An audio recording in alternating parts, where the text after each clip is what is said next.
এবং মঞ্চে উপস্থিত আছেন আমাদের সিআইটি পশ্চিমবঙ্গ কমিটির সভাপতি কমরেড অনাথি সাহু, আমাদের সম্পাদক মণ্ডলীর সদস্যগণ, আমাদের এই এলাকার আমাদের কর্মী সমর্থক দরদী বন্ধুগণ, আমাদের শ্রমিক কর্মচারী বন্ধুগণ, সবাইকেই আমি সিআইটির পক্ষ থেকে সংগ্রামী অভিনন্দন, ধন্যবাদ, লাল সালাম এবং কৃতজ্ঞতা জানাচ্ছি।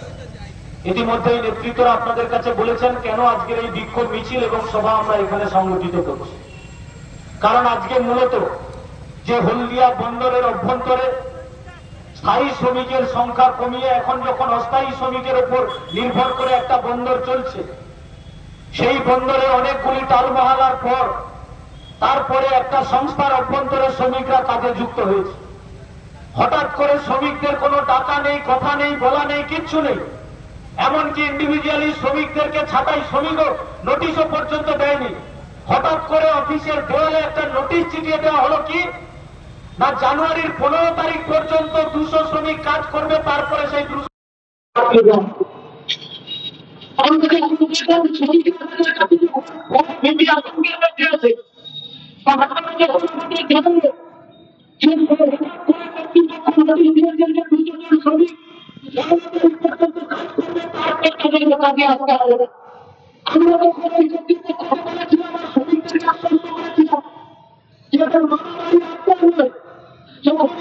শ্রমিককে কাজে নেব, আর যখন ইচ্ছা হবে আমি নোটিশ ঝুলিয়ে দিয়ে বলবো কাল থেকে কাজে আসতে হবে না।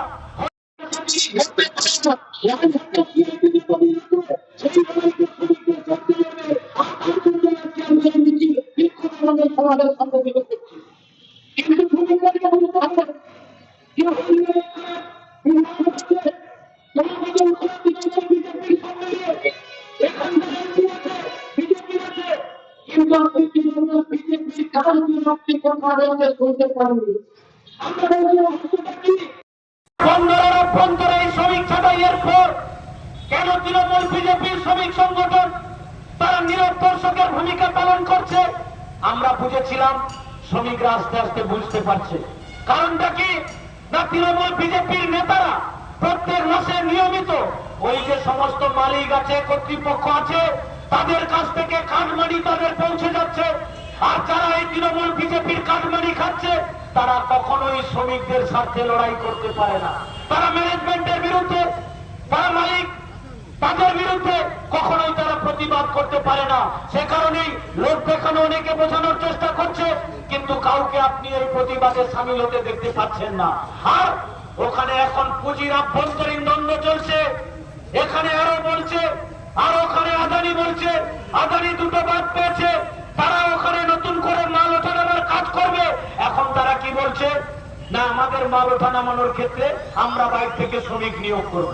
নেতৃত্বরা পূর্বে বলেছে হলদিয়াতে সিআইটি লড়াই আন্দোলন সংগ্রামের ফলে গোটা কারখানায় কারখানায় এটা প্রতিষ্ঠিত হয়েছিল যে মালিক বদল হতে পারে, কন্ট্রাক্টর বদল হতে পারে, কিন্তু শ্রমিকরা একই থাকবে। সেরকম করে যদি ওখানে তাতে অন্য কোনো সংস্থা তারা ওঠা নামানোর কাজ নিতে পারে, কিন্তু এই এলাকায় যে শ্রমিকরা কাজ করে সেই শ্রমিকদেরকে পাল্টে দেওয়া যাবে না, সেই শ্রমিকদেরকে ছাঁটাই করা যাবে না। আর তৃণমূল কেন এই ছাঁটাইতে গোপনে গোপনে সহায়তা করছে, বিজেপি সহায়তা করছে? কারণ কি? কারণ জানে ভাগাভাগির মধ্যে দিয়ে, নিজেদের বোঝাপড়ার মধ্যে দিয়ে ওখানে যদি শ্রমিক নিয়োগ হয় তাহলে কাটমানি খাবে, ওখান থেকে কিছু ইনকাম হবে। কারণ সব জায়গায় তো এখন দেখছে কি শ্রমিক ছাঁটাই হচ্ছে, শ্রমিকদের উপর দমন পীড়ন নীতি চলছে, যার ফলে লুটে খাওয়ার জায়গা কোথাও হচ্ছে না। সে কারণেই লোটার জায়গাটাকে ঠিক রাখার জন্য আবার নতুন করে সেই শ্রমিক নিয়োগ করতে চাইছে। আমরা তার বিরুদ্ধে আজকে আরো কর্তৃপক্ষের কাছে আমরা ডেপুটেশনের কপি নির্দিষ্ট দিয়েছি, দাবি উল্লেখ করেছি। আমরা বলেছি দ্রুততার সঙ্গে এই নোটিশকে প্রত্যাহার করতে হবে, এই নোটিশ প্রত্যাহার করতে হবে। আর যদি নোটিশ প্রত্যাহার না হয়, আজকে আমরা টেলারটা দেখিয়েছি, গোটা হলদিয়ার মানুষ ঐক্যবদ্ধ হবে, শ্রমিক কর্মচারী বন্ধুরা ঐক্যবদ্ধ হবে, অফিস ঘেরাও হবে, ওখানে আটকে দিয়ে যতক্ষণ না পর্যন্ত শ্রমিকরা কাজে ফেরত যায় আর লড়াইটা ততদিন পর্যন্ত চলবে। সেই আওয়াজ উঠেছে হলদিয়াতে। আমরা শ্রমিক কর্মচারী বন্ধুদের কাছে আহ্বান জানাতে চাইছি, আজকের এই বন্দরে যারা 10 বছর 12 বছর 15 বছর কাজ করে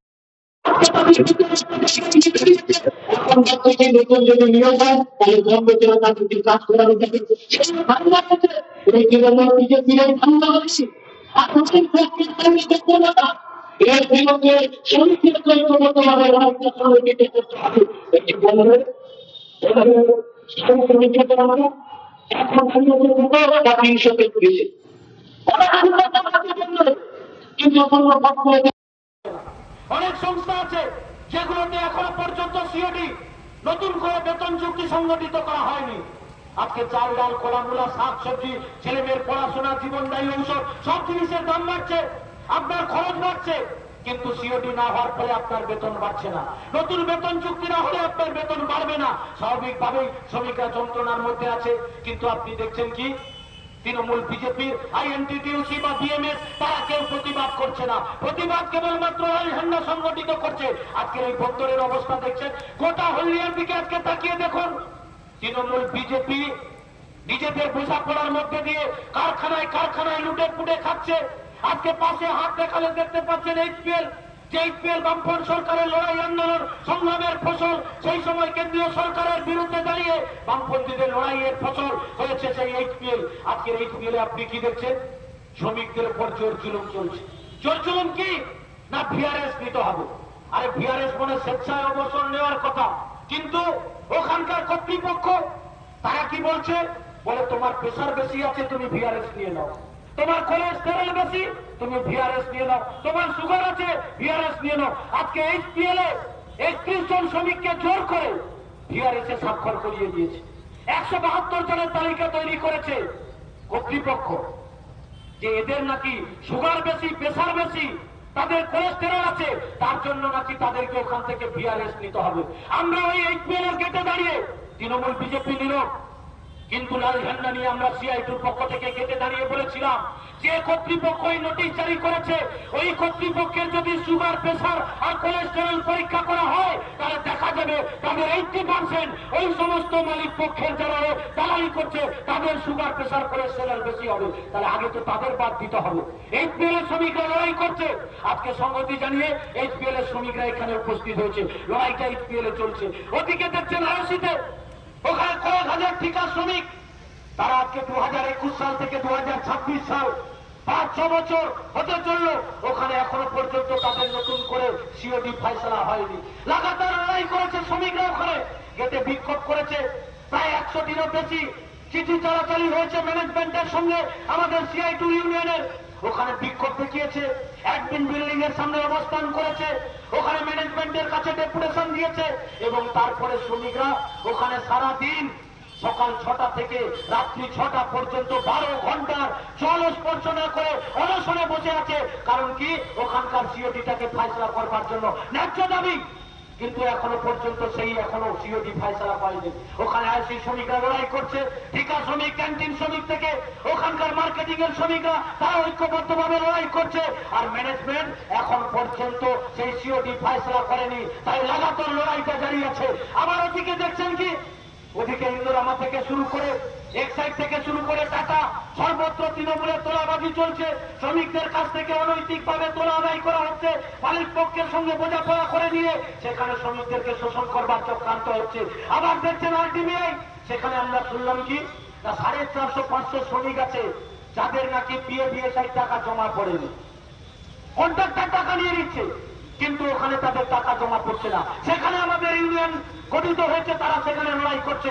আমরা সর্বস্তরে শ্রমিক কর্মচারী বন্ধুদের কাছে আহ্বান জানাতে চাই, আজকের এই যে হলদিয়া শিল্প নগরী, আমাদের জেলা, আমাদের রাজ্য নয়, উত্তর পূর্ব ভারতের উচ্চতম শিল্প নগরী, আজকে সেই হলদিয়া শিল্প নগরীটাকে তৃণমূল বিজেপি মিলে ধ্বংসস্তূপে পরিণত করেছে। তাই হলদিয়াটাকে বাঁচাতে হবে, হলদিয়ার শ্রমজীবী মানুষকে বাঁচাতে হবে, হলদিয়া বন্দরকে বাঁচাতে হবে। না হলে আমরা ছোট ছিলাম, আমরা দেখেছিলাম অলরেডি ভারত থেকে সরাসরি কাজ করতে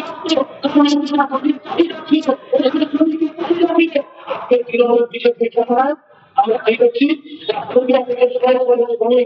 আজকে বাইরে কাজ করতে চলে যেতে হচ্ছে। তাকে ঘেরানো, তাকে ঘেরানো, তাকে নিয়ে, তাকে পূজা, তাকে উদ্যোতন, তাকে তুলে নেব, তাদেরকে বাইরে কাজ করতে চলে যেতে হবে। এই ভবিতব্য ছিল হলদিয়া, হলদিয়ার ভবিতব্য ছিল তৃণমূল বিজেপি নেতারা টাকা নিয়ে যেটুকু লোক নিয়োগ হচ্ছে সেখানে নিয়োগ করে দিচ্ছে। আর হলদিয়ার উদ্বাস্তু ক্ষতিগ্রস্ত পরিবারের মানুষ যাদের ভিটে মাটি গেছে এই হলদিয়াকে গড়ে তোলবার জন্য, যাদের সর্বস্ব গড়িয়ে হয়ে গেছে এই হলদিয়াকে গড়ে তোলবার জন্য, তারা কাজ পাচ্ছে না। বাইরে থেকে লোক নিয়োগ করা হচ্ছে আর সেখানে তাদের কাছ থেকে টাকা নিয়ে দেওয়া হচ্ছে। প্রতিবাদ করবেন না?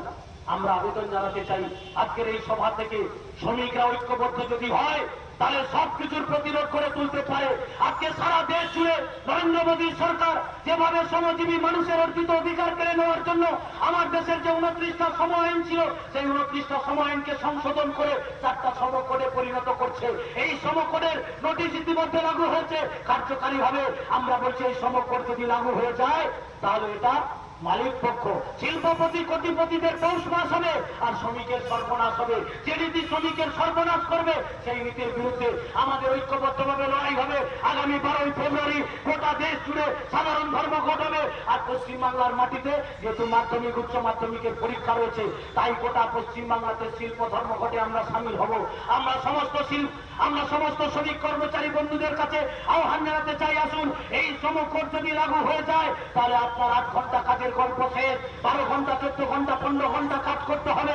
আজকে ডকের ঠিকা শ্রমিকরা জানে তাদের ইতিমধ্যে 10 ঘন্টা 12 ঘন্টা কাজ করবার জন্য চাপ সৃষ্টি হয়েছে। তারা সেখানে 8 ঘন্টার বদলে 10 ঘন্টা 12 ঘন্টা কাজ করতে হচ্ছে। তার পিএফের কোনো নিশ্চয়তা থাকবে না, সামাজিক সুরক্ষার কোনো নিশ্চয়তা থাকবে না, আপনার ইউনিয়ন করবার অধিকার, স্থায়ী শ্রমিক বলে কোনো কিছু থাকবে না। হায়ার অ্যান্ড ফায়ার রুল চালু করবার মধ্যে দিয়ে মালিক চাইলে আপনাকে কাজে রাখবে, মালিক না চাইলে আপনাকে লাঠি মেরে বার করে দেবে।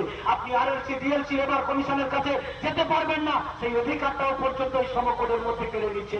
এই শ্রমকোডের মধ্যে যেমন ইউনিয়ন করার অধিকার কেড়ে নিচ্ছে তেমনি করে আপনার ওখানে বিক্ষোভ দেখানোর, প্রতিবাদ দেখানোর অধিকারটা কেড়ে নিচ্ছে, ধর্মঘট করবার অধিকার কেড়ে নেই। তাই যারা আপনার অর্জিত অধিকার কেড়ে নিতে চাইছে তাদের বিরুদ্ধে সংগঠিত ভাবে আগামী 12ই ফেব্রুয়ারি গোটা রাজ্য জুড়ে শিল্প ধর্মঘটে এই এলাকার সমস্ত শ্রমিক কর্মচারী বন্ধুর সর্বস্তরের গণতন্ত্রপ্রিয় মানুষকে সামিল হওয়ার জন্য আহ্বান জানাই। আসুন, লাল ঝান্ডা দুর্বল, তাই আজকে প্রতিবাদ করবার কেউ নেই, তাই লাল ঝান্ডাকে শক্তিশালী করতে হবে।